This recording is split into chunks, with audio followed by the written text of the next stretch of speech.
How this client of mine went from looking like this to looking like this in 16 weeks. Keep watching to find out.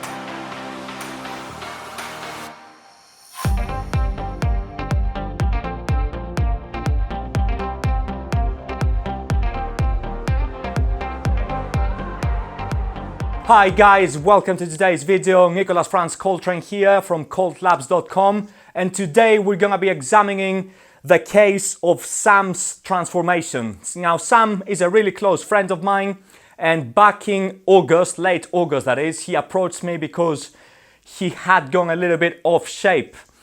Now, in the beginning, he told me, I just want to lose a couple pounds, but obviously doing what I do, I talked him into why not going all out and plan a fitness photo shoot for around Christmas time. To which he said yes, and well, the rest, as you can see from the picture, is history.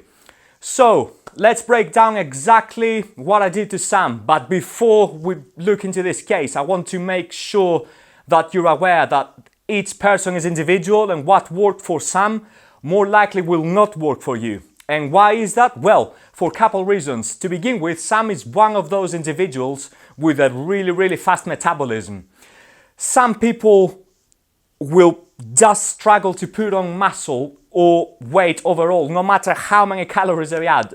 And Sam is one of those people, and when you fall into this category, it's very important to remain consistent with your caloric intake. Okay, now before we break down the exact process, workout splits, nutrition, calorie targets and all of that, if you're not familiar with the whole formula of cutting down for a photo shoot to really lean levels, I would urge you to click into the link below, which refers to my other video that I break down the whole process in plenty of detail, quite deep, step by step. I will not do this here because everything I have already mentioned, and it's in that video that I have linked down below.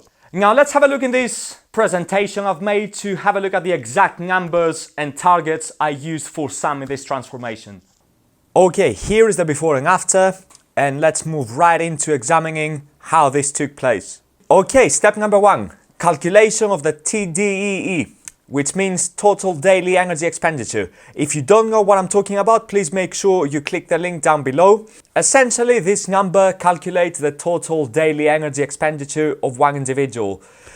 Something very important to add here is that you should not marry this number, and what I mean by that is that all this number is going to give us is a pretty close estimation from my experience.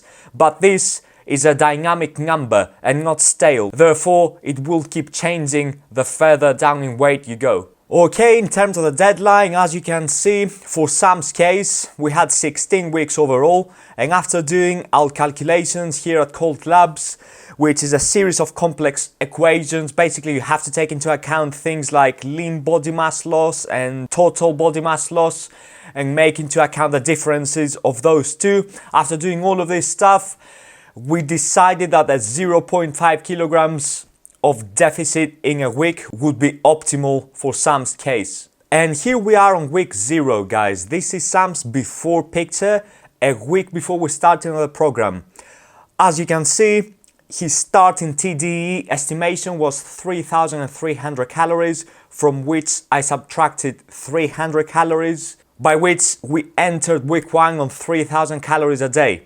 Now, his macronutrient profile for week 1 was 200 grams of protein, 280 grams of carbs, and 120 grams of fats.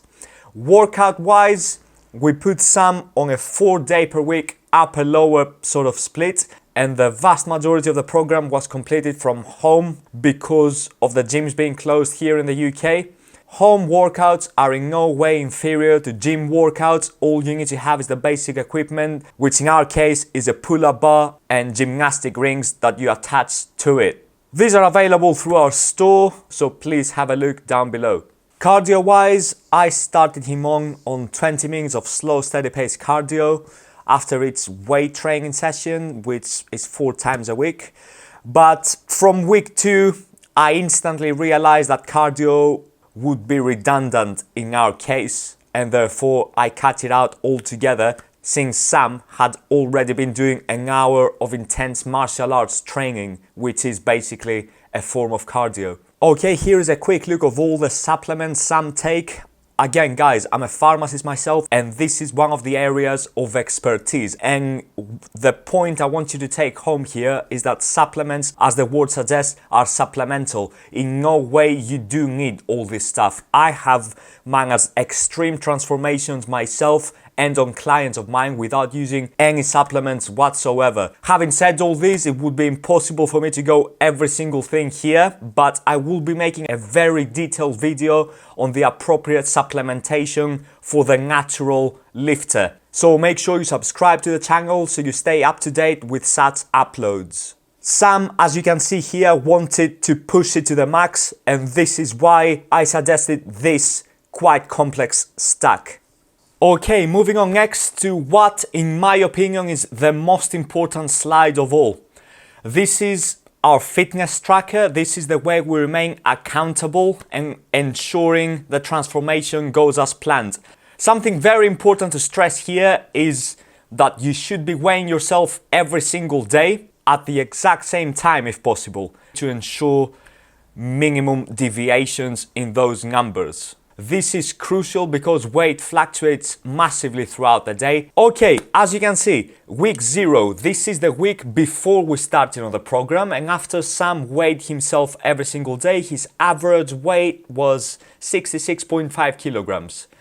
As I mentioned earlier, after subtracting 300 calories from his TDEE and putting him on 4 steady pace cardio sessions of 20 minutes, Sam lost a full kilogram, as you can see.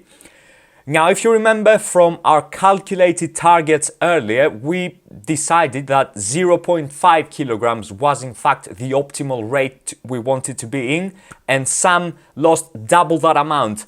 This is not optimal. We want to be as close as we can on that target number because this minimizes things like muscle loss. So for that reason, moving on to the weeks forward, I knew that cardio would not be needed at all for Sam's case because of his martial arts practice, which leads us to week 2 on 3,000 calories and the 4 workout sessions. There is no reason for me to go through week by week because the video would be just too long, but you got the general idea here. Weighing every single day is the only way to remain accountable. Again, guys, this is a very dynamic process and not rigid, so unfortunately I cannot give you the exact guidelines here because it differs from case to case.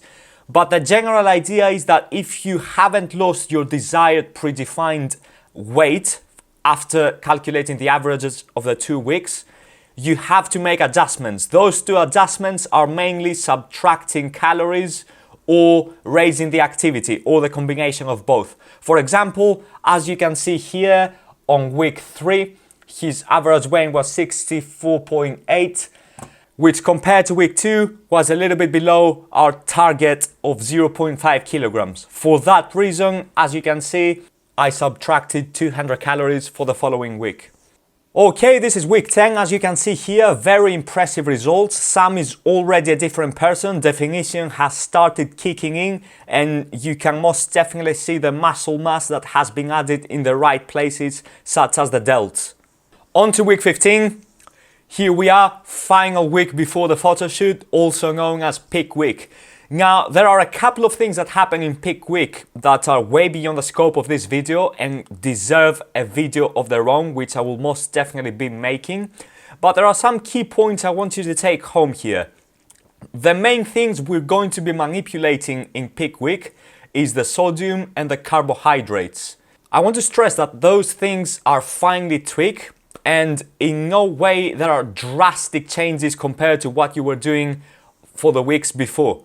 Workouts wise, we want to make sure we are not overdoing it. Therefore, ensuring we stop quite a good number before failure in all of our sets is optimal. This number would be anywhere around 5 reps before failure. So basically, all we're chasing is a good pump for those training sessions. Now, the final and most important point I want to raise on here, guys, is the subject of water manipulation. You shouldn't be manipulating water at all, and it is very saddening that this has been imprinted in the minds of bodybuilders and physique athletes alike all over the world that in order for someone to look really lean and dry, they have to dehydrate.